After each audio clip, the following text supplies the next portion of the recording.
Boa noite, investidor e investidora. Sejam muito bem-vindos para mais uma live Papo com Gestor aqui do BTG Pactual Digital. O meu convidado de hoje é o Rodrigo Galindo, ele é sócio-gestor da Novos Capital. Rodrigo, muito obrigada pela presença. Obrigado, a gente em nome da Novos que agradece a oportunidade. É um prazer ter você aqui com a gente hoje. Para a gente começar a nossa live, eu queria pedir para o Rodrigo contar um pouquinho sobre a trajetória dele no mercado financeiro. Eu sei que ele ficou por um longo tempo aqui na casa e gostaria que você contasse um pouquinho da sua trajetória no mercado até você chegar a Novos. Tá. Eu e o Luiz André, a gente é cria do Pactual. A gente entrou como estagiário no final da década de 90 e trabalhou por praticamente 15 anos no BTG Pactual. Sempre na área de gestão de fundos, na asset do banco, e sempre na área de ações, sempre fazendo gestão da parte dos fundos de ações e da parcela de ações dos fundos multimercados. E aí em 2013 a gente saiu para montar uma gestora independente, que se juntou com uma turma que estava saindo do Modal há um ano e pouco atrás, para montar a Novos. Ah, que legal. Bom, então já aproveitando um gancho aí da Novos, queria que você contasse um pouquinho mais sobre a gestora e quais que você considera que são os diferenciais da Novos em relação às demais assets do mercado. Tá. A Novos é uma gestora que tem 1 ano e 4 meses. A gente está quase chegando a 2 bilhões sob gestão. A gente tem um time bastante extenso, né, de 25 pessoas na estrutura da gestora. São 10 pessoas envolvidas com gestão. Eu acho que um diferencial grande é que na parcela de renda fixa, o Portela, que teve uma história de vida muito parecida com a minha e da Luiz André, ele trabalhou também 17 anos num único lugar. Ele é um gestor de renda fixa, vencedor historicamente não só quando teve queda de juros. Ele historicamente também foi vencedor quando teve abertura de juros, alta de juros no Brasil. De alguma forma, a indústria de multimercado é muito correlacionada no Brasil com queda de juros. Então, isso eu acho que é um diferencial.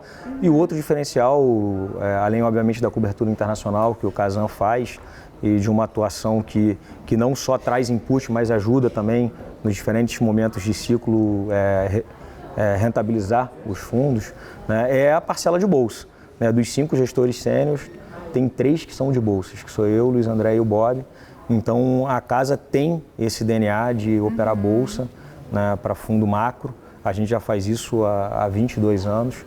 Então, eu acho que é uma soma, né, de um diferencial de renda fixa, quando tem não só fechamento de taxa, com essa atuação em bolsa que eu acho que para a conjuntura, né, do Brasil, olhando daqui para frente, né, vai ser um diferencial que vai ficar bastante visível, perceptível pelos investidores. Com certeza, um cenário muito propício e favorável. E eu acredito até que um outro diferencial aqui da Novos, que a gente até tinha comentado um pouquinho antes do nosso programa começar, é que vocês hoje estão mais ativos nas redes sociais, até mesmo para ficar mais próximo aí do investidor. Isso é muito bacana, assim, há 10 anos atrás, ou 15 anos atrás, a gente fazia reunião com 10, 15 clientes e do lado da satisfação estava tudo resolvido. E agora os fundos estão com quase 20 mil clientes, né? É uma nova realidade, né? E como a gente passa, né? A gente cuida da poupança das pessoas, né? Do dinheiro das pessoas. Isso é uma responsabilidade muito grande. Obviamente a gente tem a obrigação de gerar performance, é pago para isso, se dedica para isso, mas a gente também tem que dar muita transparência, né? E muito confiança. E como é um jogo de longo prazo, né? É um jogo de cuidar do dinheiro das pessoas por 20, 30 anos ou mais, né? Esse alcance via rede social, que é um negócio novo, a gente está tentando ser pioneiro do lado de gestor independente, ter esse esforço. Hoje a gente já tem até uma área de comunicação dentro da empresa preocupada com isso. Sim, eu acho que é muito importante mesmo vocês buscarem estar próximos dos investidores, que eu acho que faz muita diferença. Não é à toa que a gente tem o nosso programa aqui, a gente traz o gestor, porque o pessoal de casa quer saber quem está cuidando do dinheiro deles. Agora, até para a gente seguir um pouco no nosso raciocínio, hoje a gente tem aqui 4 fundos da Novos na plataforma do BTG Pactual Digital. Eu gostaria que você, Galindo, pudesse assim, falar um pouquinho de cada fundo e da estratégia utilizada em cada fundo. Tá. A estratégia de investimento é sempre a mesma. Tá? A gente replica as mesmas posições em fundos que têm diferentes perfis de risco. Tá? Esse que eu acho que é o diferencial. Então a gente tem um primeiro produto, que é o Novos Institucional. Esse é um produto que a gente conseguiu carregar o histórico, né, de 16 anos, ele já tem 16 anos, ele nunca teve uma cota mensal negativa. Tá? Ele é um produto de entrada e é um produto bastante líquido. A pessoa pede resgate e em D1 está na conta o dinheiro. Tá? Ele é um produto que, para quem quer começar a conhecer o que é um produto multimercado, ele é um produto com menos risco, mais conservador, que tem um objetivo de 120 do CDI e é o que eles teoricamente entregam. Aí depois, no grau de risco, a gente tem o Novos Macro. O Novos Macro já é um produto mais moderado, mas é um produto que está tendo um histórico excepcional. Nos últimos 13 meses ele está dando 16%, tá? Então ele está top ranqueado ali na indústria e com uma distribuição de resultado bem distribuída. Assim, a gente, só lembrando, não faz crédito, a gente parqueia todo o caixa do fundo em título público e a gente opera juros, moedas, bolsas e commodities em ativos líquidos. E o objetivo de retorno do Novos Macro é CDI mais 5, CDI mais 6. Então ele é um produto para dar 170 a 200% do CDI. Nesse período da Novos ele está dando 220, 230 do CDI. Tá? E aí depois a gente tem os outros produtos que são mais agressivos, que são mais ligados a ações. Tá? Então a gente tem o Novos Retorno Absoluto. Esse é um produto que é 4 vezes o risco de bolsa do fundo macro e 1 vez a renda fixa e moeda. Tá? Então ele é um produto que roda com quase o dobro de risco do Novos Macro. Tá? Mas como o nome dele diz, ele é um produto para dar retorno absoluto. Tá? A ideia dele, a ideologia dele é a gente proteger o patrimônio ou ganhar um pouco quando o ambiente estiver complicado. Tá? E quando a gente pegar um ciclo econômico favorável, a gente tentar bater a bolsa. Tá? Então ele é um produto que é bem dinâmico em termos direcionais, mas que também esse ano está dando mais de 30% de rentabilidade, então é um produto muito bom também. E aí tem um produto mais agressivo, que é um Novos Ações, que é um produto 100% comprado, né, que o benchmark dele é outperformar, né, performar mais do que o índice Bovespa. Então isso pegando bem nesse DNA, como você disse aí, de renda variável da casa, né? A casa tem. Até pegando um pouco nesse gancho, eu queria que você falasse também para esses fundos que têm posição em renda variável, qual é o critério que vocês utilizam para escolher as empresas desse portfólio? Tá. É uma soma de análises, né? No fundo a gente é uma casa que eu diria que a gente é uma casa que tenta partir do macro para o micro, tá? Então, a gente tem 4 economistas, né? Tem uma equipe econômica bem extensa, cobrindo tanto mercados locais quanto lá fora. Tá? Todo mundo tem mestrado, é uma turma muito bem gabaritada, que tem um diferencial muito grande até de projeção de inflação aqui no Brasil. Isso é muito bacana, a gente foi primeiro do top 5 do Banco Central nos últimos 3 anos, isso nos ajuda muito. E do lado micro, a gente tem 4 analistas que tentam ver mais a parte de fundamento das companhias, né? A solidez, o ponto do ciclo que as companhias estão vivendo. Então a gente soma essa análise macroeconômica, né, do ponto do ciclo econômico que o país está vivendo, com a parte mais micro, batendo o resultado das companhias, como é que está indo, né, trimestre a trimestre, projeção de receita, alavancagem. Né, junto com o dia a dia de mercado, né, que vê um pouco de como é que está o fluxo, se os investidores estão comprando, né, determinado setor, ou está tendo fluxo de entrada para a bolsa, ou está tendo saída, e a parte gráfica. Então é uma soma de todos esses fatores que, obviamente, combinados a rígida métricas de risco, que a área de risco controla, né, que a gente toma as decisões de investimento. Bom, eu até li uma matéria recente sua, inclusive, onde você disse que as maiores posições aí de alguns fundos são em Vale e Petrobras. Queria saber se tem alguma razão específica para essa escolha e se no caso especificamente da Vale você acha assim, que o acidente ali em Brumadinho fez com que vocês achassem que o preço está atrativo no momento pela grande queda que essa ação teve. Tá. A gente está com um plano de fundo global de que as economias nos últimos 6, 8 meses desaceleraram, tá? E que podem estar próxima ao pior momento de desaceleração. Assim, foi muito estímulo monetário em alguns países que tinham espaço, também fiscal feito. Tá? Então a gente acredita que aí de dezembro, janeiro, a gente vai começar a ver números econômicos globais melhores do que a gente viveu nos últimos 6, 8 meses. Tá? No geral, isso vai trazer um ambiente um pouco mais positivo para mercados emergentes. E para essa parte mais comoditizada, né? Então, assim, na verdade, a gente tem uma carteira bem doméstica para o ponto do ciclo econômico que o Brasil está vivendo, uma carteira mais ligada a consumo e a infraestrutura. E desse lado, um pouco mais de market timing, a gente tem a posição em Petro e Vale, sim, tá? A posição de Petro é por achar que a empresa teve disciplina, né, no último leilão que teve, dos poços. Tá? Ela, obviamente, concentrou risco, com 90% do caso do Poço de Búzios, mas por um ativo que parece ter muita qualidade. Tá? E a empresa deu uma sinalização que está muito confortável, mesmo tendo gastado muito do caixa, né, nessa aquisição. Eu acho que a empresa ela se mostrou muito confortável com a manutenção da política de dividendos e com as métricas de desalavancagem do plano que ela tem, né, desalavancagem financeira, né, de acordo com o plano estratégico. Então, uma leitura que a gente tem é que a gente acha que ela vai surpreender o mercado na velocidade de venda de ativos. E isso vai ser trigger para a ação subir num horizonte aí de 3 a 6 meses. Tá? Então, esse é o porquê da gente ter uma posição relevante em Petro nesse momento. Tá? E Vale é um caso um pouco diferente, é um caso um pouco mais estressado. Né? Eu acho que a Vale teve infeliz reincidência de acidente. Sim. Né? E aí acho que é igual o filho quando faz besteira 2 vezes, o castigo é mais forte. Né? Então eu acho que ela viveu, né, o acidente da Samarco e agora viveu o acidente de Brumadinho. Foram causas um pouco diferentes. A do Samarco teve mais dano ambiental, esse de Brumadinho teve mais dano com vida humana. Sim. Né?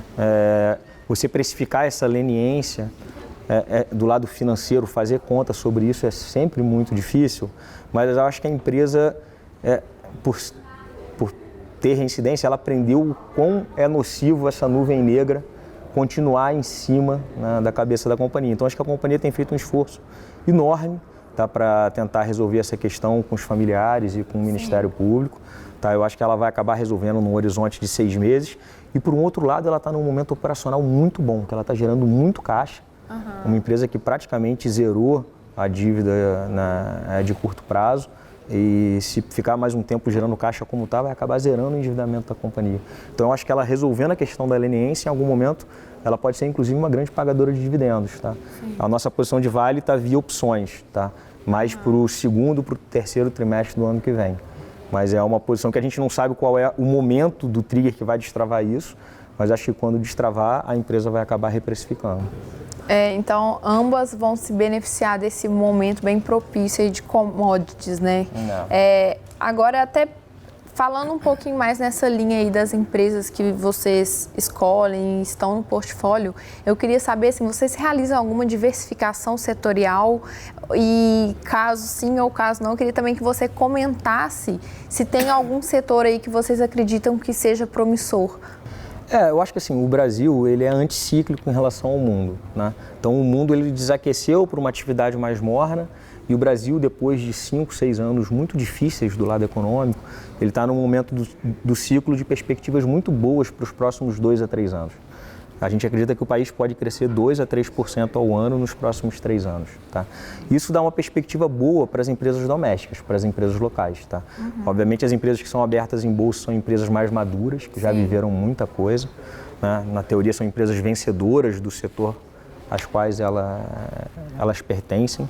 Né? Ela tem acesso a capital, né, mais rápido. Então, essa queda de juros, para esses juros estruturalmente mais baixos de 4, 4,5% que vai ser, né, as empresas abertas em bolsa elas acessam mais rápido do que um comerciante ou uma empresa mais de médio porte.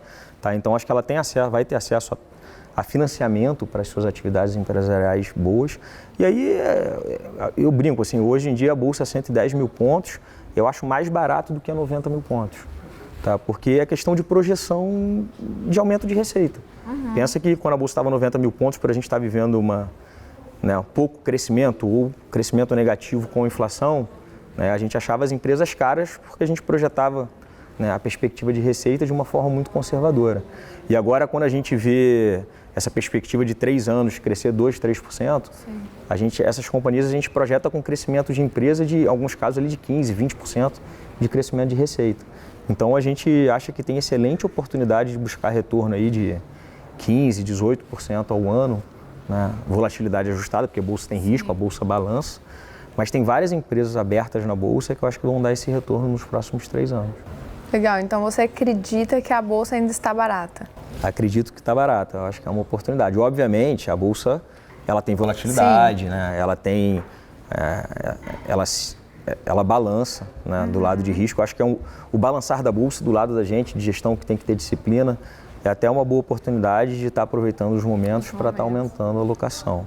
Com certeza. Agora até aqui numa parte um pouco mais educativa, vamos ajudar aí o pessoal que está assistindo a gente. Eu queria que você ajudasse eles agora no seguinte momento. O investidor, ele entrou lá na nossa plataforma, ele vai ver 4 fundos da Novos. Eu queria que você ajudasse o pessoal a entender qual que vai ser o ideal para cada tipo de investidor. Como que o investidor vai escolher qual que é o melhor para ele?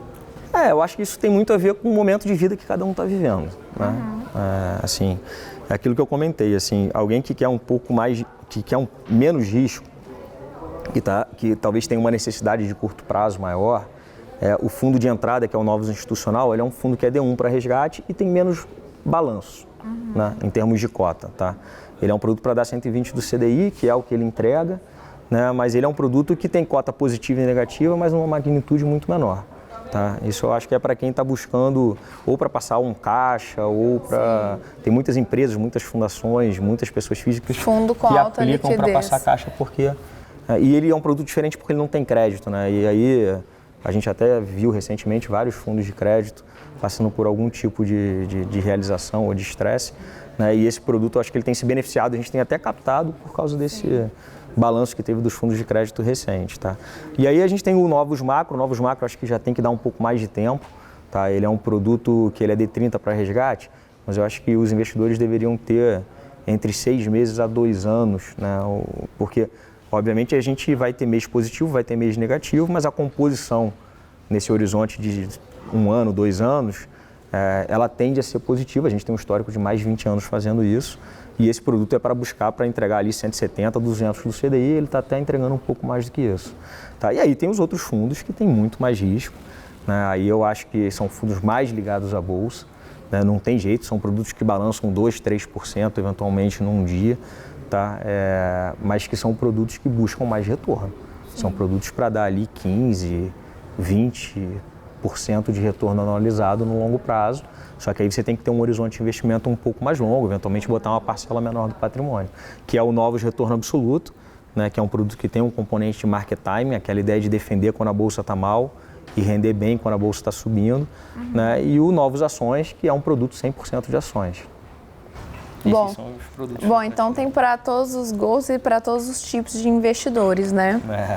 Agora, até para a gente encerrar o nosso papo aqui, queria saber quais, eu sempre faço essa pergunta para os nossos convidados, gostaria de saber assim, quais são os seus palpites aí para a Bolsa Brasileira e para o mercado brasileiro aí para 2020.